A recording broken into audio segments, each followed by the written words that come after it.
encontramos para empezar un nuevo tema en la clase de Química Orgánica 2. Entonces ahora vamos a comenzar el grupo carboxilo. El grupo carboxilo es este que lo estamos presentando en la pizarra.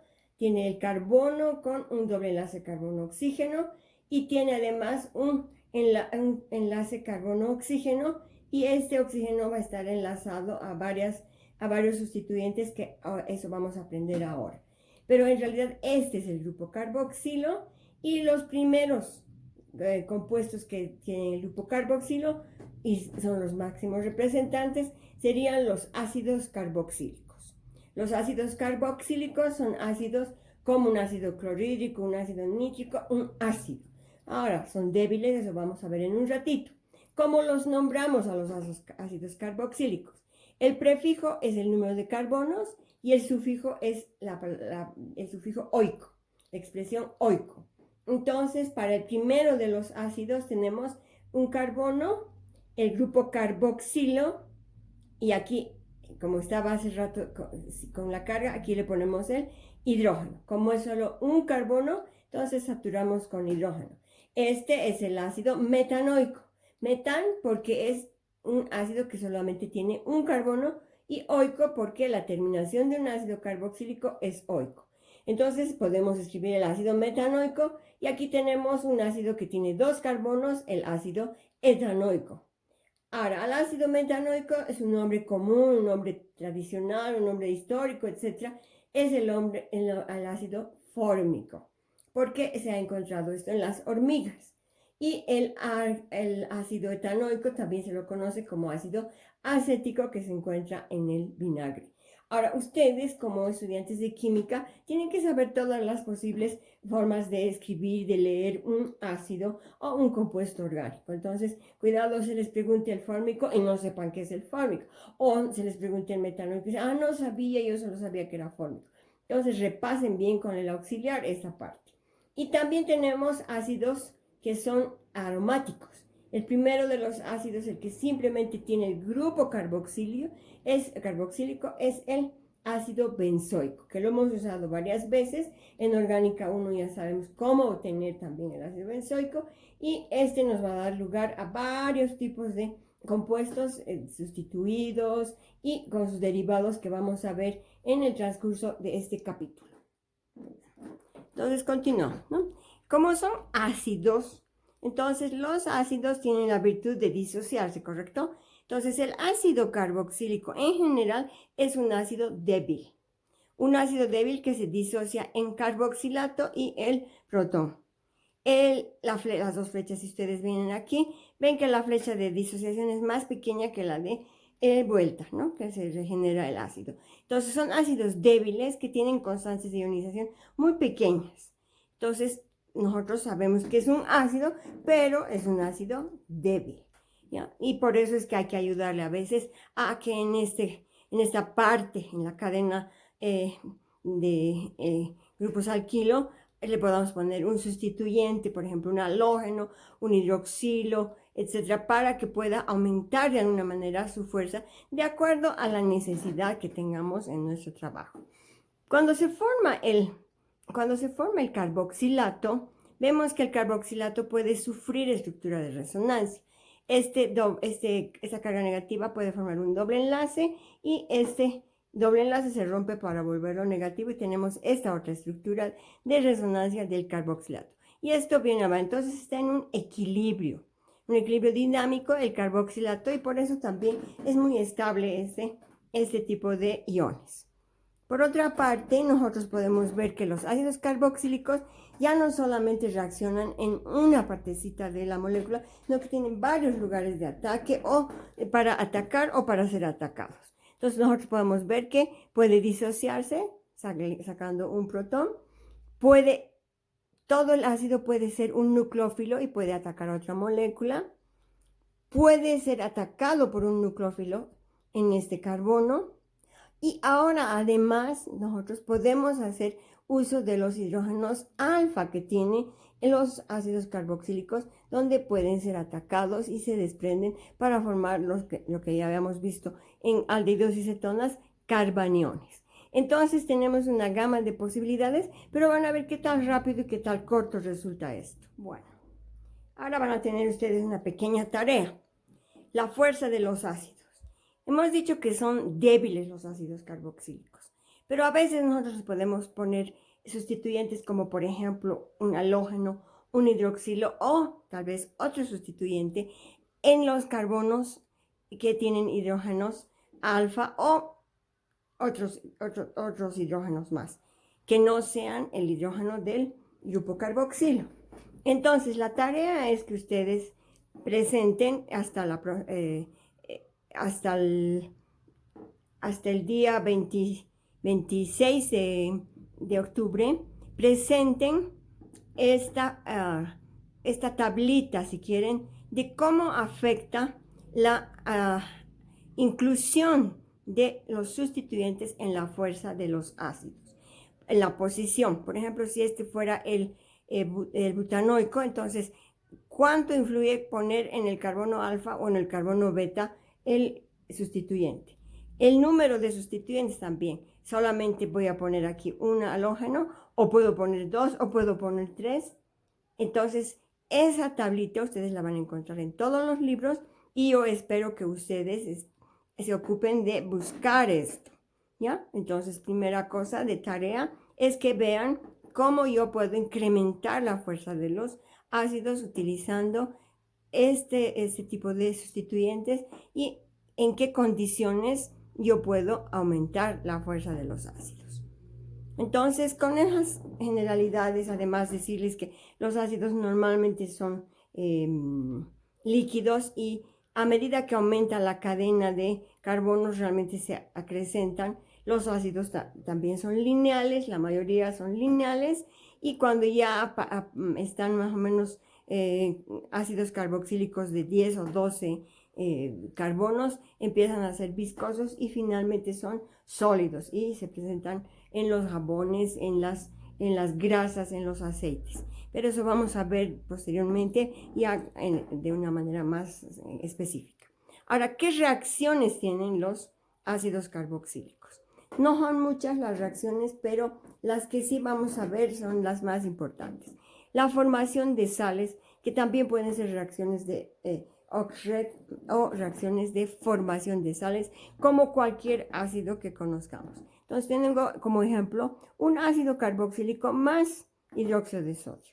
Y el hidróxido de sodio va a disociarse y el protón también va a salir. Y vamos a tener un carboxilato de sodio.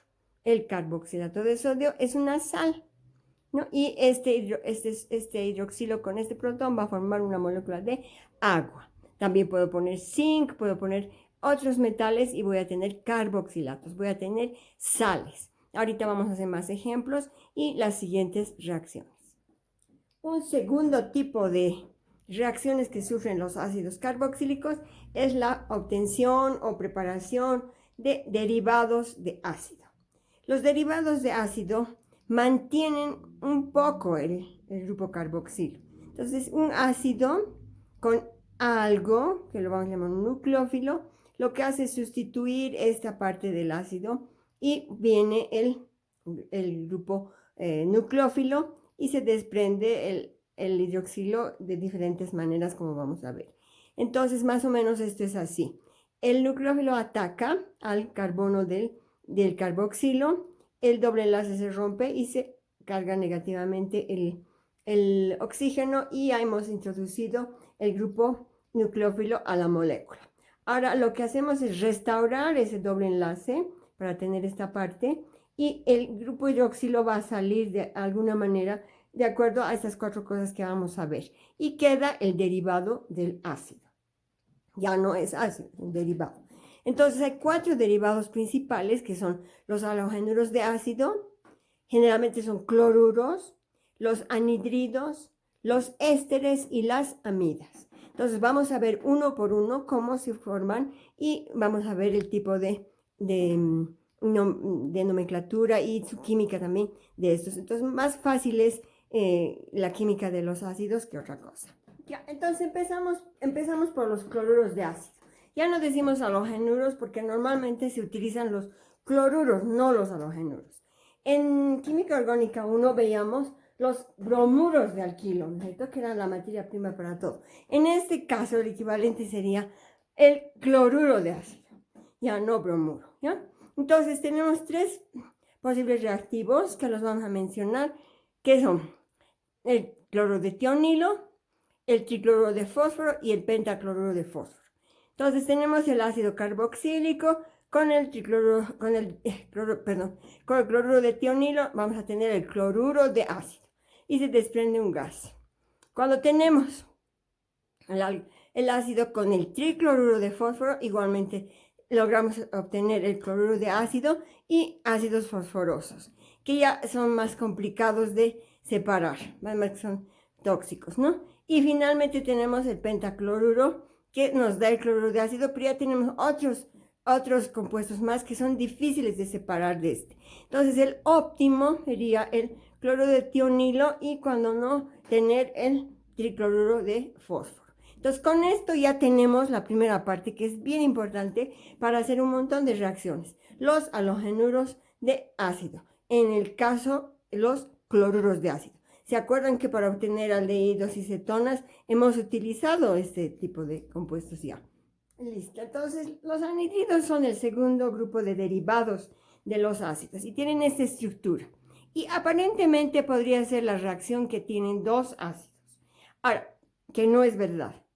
Y por otro lado, estos Eres son los mismos, es decir, es simétrico. No tienen, muy rara vez hay Eres diferentes, por si acaso, ¿ya?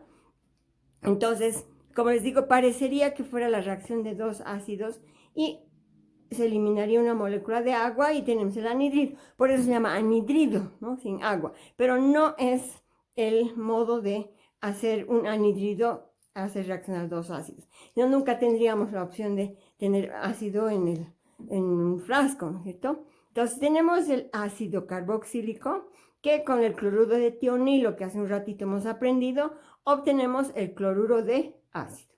Y por otro lado tenemos un ácido que lo hacemos reaccionar con una base, como hemos aprendido también hace un rato, y tenemos el carboxilato. Estos dos sí se combinan y tenemos el anhídrido. Entonces, no es ninguna cosa extraña, es fácil. Cuando veamos las reacciones, entonces un poquito se complica porque tiene varias reacciones. Pero ustedes ya deben saber cómo formar estos compuestos, ¿no? Bajo este mismo criterio. El tercero de los derivados de ácido es el llamado éster o en plural ésteres, ¿no? Entonces podemos escribir, aquí mantiene el grupo carboxilo y tenemos un alquilo que puede ser el mismo que este otro. Entonces tenemos como ejemplo el acetato de etilo. Entonces toda la primera parte es el acetato de etilo. Entonces ustedes pueden escribir de la manera más sencilla cualquiera de los ésteres. Ahora, hay una reacción que ya han aprendido ustedes en química orgánica 1, en laboratorio me imagino, que se llama la esterificación de Fischer. Cuando hemos hecho alcoholes, hemos utilizado esta reacción solamente para nombrarla y tenemos el ácido más el alcohol en medio ácido, una reacción absoluta y totalmente reversible, y tenemos el éster más una molécula de agua. Ahora, yo puedo partir del agua con el éster y en medio ácido puedo regenerar los dos reactivos. Entonces, es una reacción 100% reversible. Tiene una constante de ionización, etc. Entonces, la tarea que ustedes tienen es hacer el mecanismo de esta reacción. Cómo se efectúa la reacción de esterificación de Fischer, ¿ya? Y tenemos, por otro lado, ya un poquito de las reacciones de los derivados, que el halogenuro, es decir, el cloruro de ácido, cuando lo combinamos con un alcohol en medio básico, vamos a obtener un éster más el ácido clorhídrico, ¿ya? Entonces, también a partir de halogenuros ya puedo obtener un éster. También podemos obtener los ésteres utilizando anhídridos. Y es ya parte de la química de los anhídridos. Entonces tenemos un anhídrido, escogido por supuesto, más una molécula de alcohol, y lo que vamos a obtener es un éster, ¿ya? más otras cosas que cuando hagamos la reacción completa, ustedes se van a fijar. Aquí nuestro punto es que podemos obtener ésteres a partir de anhídridos. Y la otra es también utilizando otro éster. Entonces yo puedo partir de un éster determinado más un alcohol en medio ácido o en medio de un alcóxido y voy a obtener otro éster más otro alcohol con el radical alquilo del primer éster. Entonces voy a tener un éster y obtener un segundo éster. Partiendo de un éster obtengo otro éster. Esto se llama transesterificación. Y de aquí sale el biodiesel, ¿no? Que si es posible en laboratorio lo vamos a hacer. Entonces, estas son las maneras de obtener ésteres utilizando algún derivado de ácido o partiendo del ácido para obtener el éster o el derivado que estamos estudiando. El último de los derivados que vamos a estudiar son las amidas. Tienen esta estructura y tienen un compuesto que tiene, además del grupo carbonilo, tiene un nitrógeno, ¿no? Entonces, primero vamos a ver lo que no se hace. Entonces, como partimos de una reacción en la que se involucra un ácido, entonces podemos decir que por sustitución, por lo que hemos estudiado, el método que hemos visto al principio, podríamos hacer que el ácido lo hacemos reaccionar con el amoníaco y vamos a tener la amida. Y realmente no es así. Cuando tenemos un ácido y el amoníaco es una base, lo que vamos a tener es una reacción ácido-base. Entonces vamos a tener una sal de amonio, el carboxilato de amonio. Entonces esto no van a utilizar, por eso le he puesto una cruz. Entonces, ¿cómo hacemos la amida? Entonces tenemos el ácido y lo que tenemos que hacer con el ácido es volverlo cloruro, con el cloruro de tionilo, volverlo un cloruro de ácido. Y una vez que tenemos el cloruro de ácido, recién usamos el amoníaco en exceso y tenemos la amida. Entonces, cuidado, hagan esto, ¿no? En su síntesis, cuidado, hagan esto. No vamos a utilizar esta reacción porque no es la que nos da la amida, sino nos da una sal. Entonces, con estas 4 reacciones de derivados, vamos a quedarnos y nos faltaría hacer la reacción de Hell-Forjar y Zelinsky. Luego hacemos la química de estos compuestos y daríamos nuestro primer examen. I wanna be a billionaire so fucking bad. Buy all of the things I never had. I wanna be on the cover of Forbes magazine, smiling next to Oprah and the Queen. Oh, every time I close my